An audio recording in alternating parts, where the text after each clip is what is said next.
Hey, this is Brian Slagel from Metal Blade Records.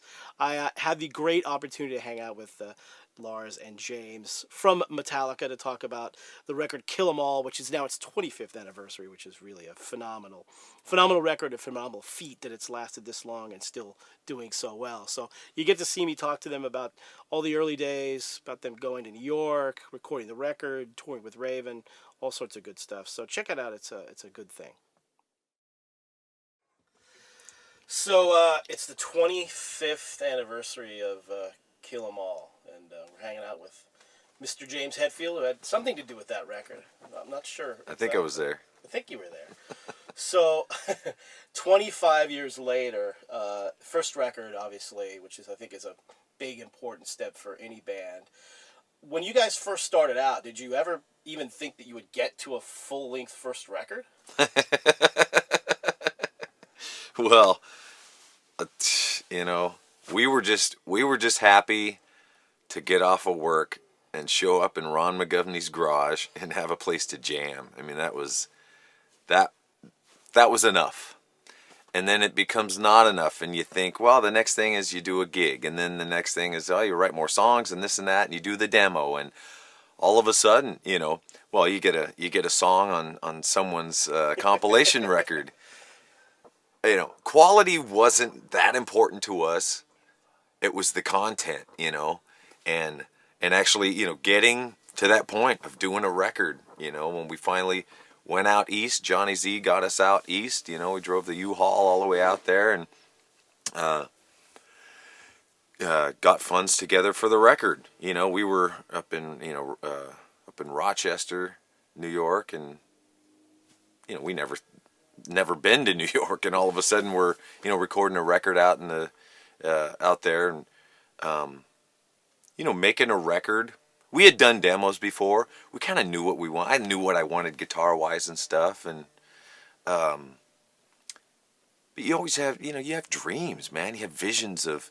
I remember being at school writing. I'm drawing up the band I'm gonna be in. I already know the name of the record. I know what it's gonna look like and all this stuff. And it's a dream that started to come true. And I remember sitting down talking about the title.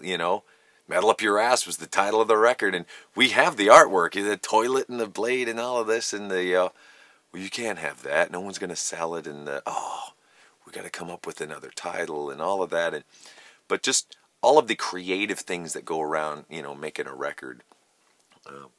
But yeah, I mean, we had the songs. We had been playing those songs in the clubs forever. Kill 'Em All is basically, the first, 10 songs that we wrote. We were pretty particular about, I remember very early on with James having, what's the point of writing a song if it's not good enough to go on the record? So we were very kind of anal. But, every song, so Kill 'Em All is literally the first 10 songs. It's not, there was 16 and 10 of them made it on the record. I think that the last two, there was the famous No Life Till Leather demo that had 7 songs on it. And I think that song 8 and 9 was No Remorse and Whiplash. Those were finished right around the time that I think Cliff joined the band. And we went and did a demo of those up in Walnut Creek up in Northern California. And then, of course, the 10th song being the bass solo song. So by the time we went to San Francisco, I think that pretty much all the songs were done or very close to being done. It wasn't like we wrote. I mean, we were writing when we got to the East Coast, but those were the songs. That was Fight Fire and For Whom the Bell Tolls and whatever that ended up on the next record. So all the songs on Kill 'Em All were pretty much written.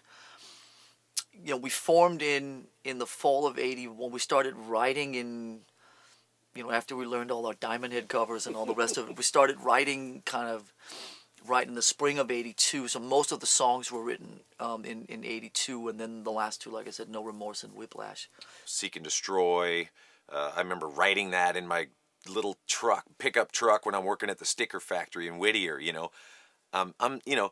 I'm listening to Diamond Head, single note riffs, and it's like, hey, this is pretty catchy. Go over to Lars's place in Newport, and in his dad's meditation room. We take all the mattresses and put them up against the wall, and we write "Seek and Destroy," and we're headbanging, through his house there, and so slowly started, writing songs. Some of the songs were things that I had before, like "Hit the Lights," or lyrics that were from other things. "No Remorse" was some other song. So really kind of, and I think the uniqueness of the writing of that record was we're writing new music, but here's some old lyrics we're just going to shove in there. And so some of the phrasings are really kind of different and, maybe not the way you would have written them back then, but they helped us write the music around it. And, but yeah, we had the songs. We'd been playing them in the clubs for a long time, so we were very well rehearsed. So when we went in to record them, there wasn't a lot of messing around time.